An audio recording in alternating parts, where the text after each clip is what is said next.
এনসিপির সবাই তৎপীর বাণিজ্যে জড়িত ছিল এবং এখনো বাণিজ্য করতেছে, কিন্তু ওনাদের বিভিন্ন সংস্থার লোকজন আছে। দেখেন, আপনাদেরকে যারা পরামর্শ দিয়ে থাকে, বাস্তবিক অর্থে বাংলাদেশে তাদের কোনো অস্তিত্ব নাই।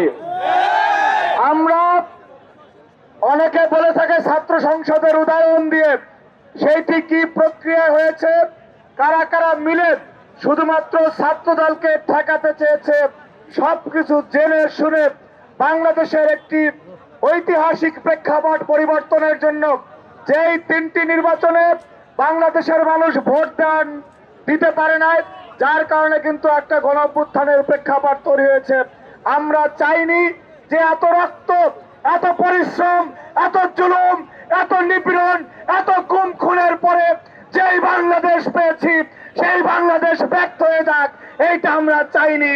যার কারণে আমরা ধৈর্য ধারণ করেছি, কিন্তু সেই ধৈর্যকে আপনারা স্পষ্টতভাবেই দুর্বলতা মনে করতেছেন। এইটা আপনাদের বোঝার ভুল, এইটা আপনাদের জ্ঞানের সীমাবদ্ধতা বলে আমরা মনে করি। আরেকটি কথা বলে বক্তব্য শেষ করতে চাই। আজকে সকালে ঘুম থেকে ওঠার পরে আমার গ্রামের বাড়ি বরগুনা, এই জেলা ছাত্র দলের সাংগঠনিক সম্পাদকের একটা স্ট্যাটাস দেখলাম।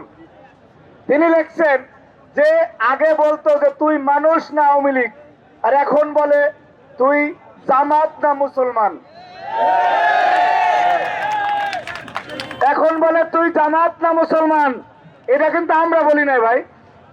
ইসলামী ব্যাংকে চাকরির ক্ষেত্রে শুধু নিজেদের লোক দেখে টেকনাফ থেকে তেতুলিয়া 5ই আগস্টের পরে যত জায়গায় নিয়োগ হয়েছে, ছাত্র দলের একটা নেতা কর্মীর জন্য রাকিব নাসির কথা বলে নাই, আমরা কথা বলি নাই।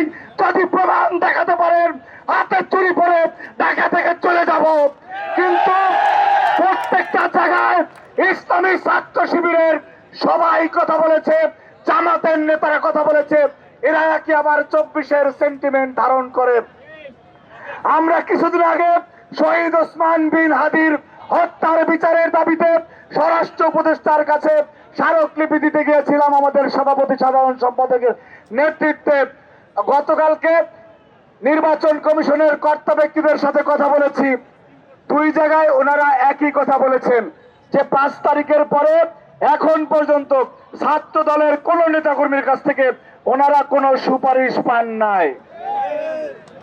অনেকবার, অসংখ্যবার ছাত্র শিবির এবং এই যে নতুন একটি গজিয়ে ওঠা সংগঠন, যারা 24-এর শহীদের রক্তের সাথে সরাসরি বেইমানি করেছে, সেই এনসিপির সবাই তৎপীর বাণিজ্যে জড়িত ছিল এবং এখনো বাণিজ্য করতেছে। সুতরাং আমরা যতটুকু আছে ততটুকু গর্বের, যতটুকু আছে ততটুকু সততার, নিষ্ঠার, অহংকারের এবং বাংলাদেশের। আমরা দালালি করি না, আর কোন দালালি বাংলাদেশে এস্টাবলিশ হতে দেব না। গতকালকে বলেছিলাম, আজকে এই কথা বলে শেষ করতে যাচ্ছি। নুরুল হুদা কমিশনের কথা মনে আছে? উত্তরায় কি হয়েছে মনে রাখেন। মাঝে মধ্যে গুগলে, ইউটিউবে সার্চ দিয়া ওই ভিডিওটা দেখবেন।